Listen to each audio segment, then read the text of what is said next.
नहीं सकते कि एक इंसान का सफर इतना फिल्मी, इतना इमोशनल और इतना शानदार भी हो सकता है कि उसकी असली जिंदगी खुद किसी ब्लॉकबस्टर फिल्म से कम न लगे। बात हो रही है उस हैंडसम, शर्मीले मगर बेहद संजीदा एक्टर की, जिसे हम सब ने शशि कपूर के नाम से जाना, मगर जिसे दुनिया ने बहुत कम समझा। अब सोचो, जिसकी माँ ही उसे जन्म से पहले मारना चाहती थी, सीढ़ियों से गिरने की कोशिश, साइकिल से गिरने का प्लान और यहाँ तक कि दवाइयों का सहारा, और वजह बस इतनी सी कि वो चौथा बेटा था। 2 बेटों की पहली ही मौत हो चुकी थी, 2 और थे और माँ नहीं चाहती थी कि एक और बेटा इस दुनिया में आए। लेकिन जो किस्मत में लिखा होता है वो होकर ही रहता है, और हुआ भी यही। 18 मार्च 1938 को एक ऐसा बच्चा पैदा हुआ जो आगे चलकर हिंदी सिनेमा का चेहरा बना। उनका असली नाम था बलबीर राज कपूर। जी हाँ, वही कपूर खानदान जिसने बॉलीवुड को राज कपूर, पृथ्वीराज कपूर, ऋषि कपूर जैसे सितारे दिए।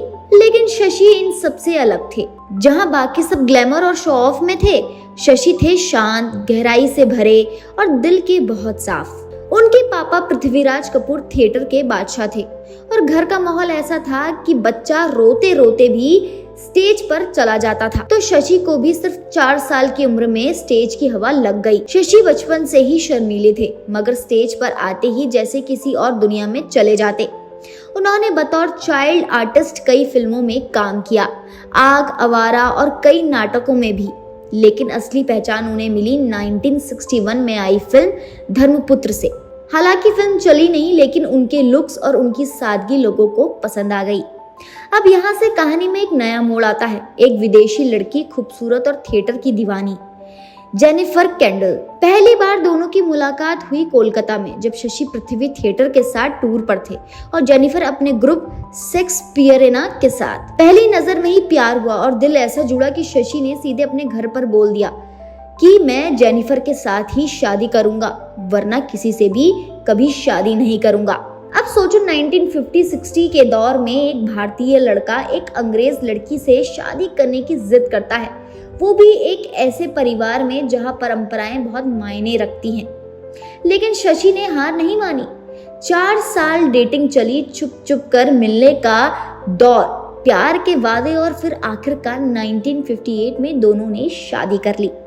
शादी के बाद शशि कपूर ने एक्टिंग की दुनिया में झंडे गाड़ दिए। जब जब फूल खिले, शर्मीली, फकीरा, दीवार, कभी कभी, त्रिशूल और सिलसिला जैसी फिल्में सुपरहिट रही। दीवार में उनका डायलॉग मेरे पास माँ है तो आज भी लोगों की जुबान पर है। लेकिन शशि कपूर का असली कमाल सिर्फ बॉलीवुड तक सीमित नहीं रहा। उन्होंने विदेशी फिल्मों में भी काम किया। द हाउस होल्डर, शेक्सपियर वाला और सिद्धार्थ जैसी फिल्मों में उन्हें इंटरनेशनल स्टार बना दिया। मगर ये पॉपुलैरिटी और स्टारडम कभी उनके सिर नहीं चढ़ा। वो बहुत ही जमीन से जुड़े इंसान थे। शूटिंग के बाद सीधे घर, परिवार के साथ वक्त बिताना, बच्चों की पढ़ाई, पत्नी की तबीयत, हर चीज में वो एक जिम्मेदार पति और पिता थे। अब आते हैं उनकी जिंदगी के सबसे दर्दनाक हिस्से पर, जेनिफर की मौत। 1984 में जेनिफर को कैंसर हुआ और कुछ ही महीनों में उन्होंने दम तोड़ दिया।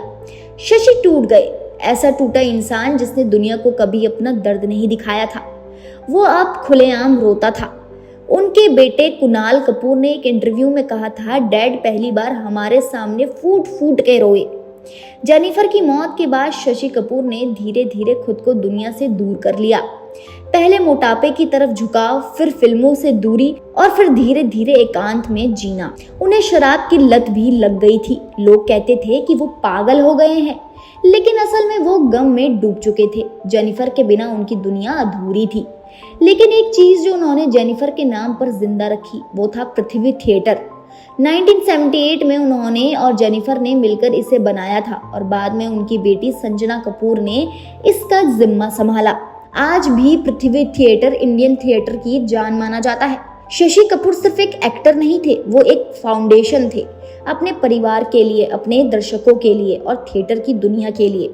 उन्होंने पैसे के लिए कभी फिल्में नहीं की। एक बार तो उन्होंने खुद कहा था, मैंने कई फिल्में सिर्फ इसलिए की ताकि मैं अपना प्रोड्यूस की गई फिल्मों का नुकसान पूरा कर सकूं। अब बताओ, ऐसा एक्टर कौन होता है जो खुद घाटे में जाकर दूसरों की फिल्में बनवाए। उनकी बनाई हुई फिल्में जुनून, कलयुग और उत्सव ने सिनेमा को एक नई दिशा दी। लेकिन उन्होंने खुद को कभी महान नहीं कहा। उन्हें अवार्ड्स का लालच नहीं था, बस काम से प्यार था। 1991 में उन्होंने अजूबा डायरेक्ट की, जो एक महंगी फिल्म थी और फ्लॉप भी हुई, लेकिन वो शशि कपूर के विजन की झलक थी। इस फिल्म में अमिताभ बच्चन भी थे, जो उनके बेहद करीबी दोस्त थे।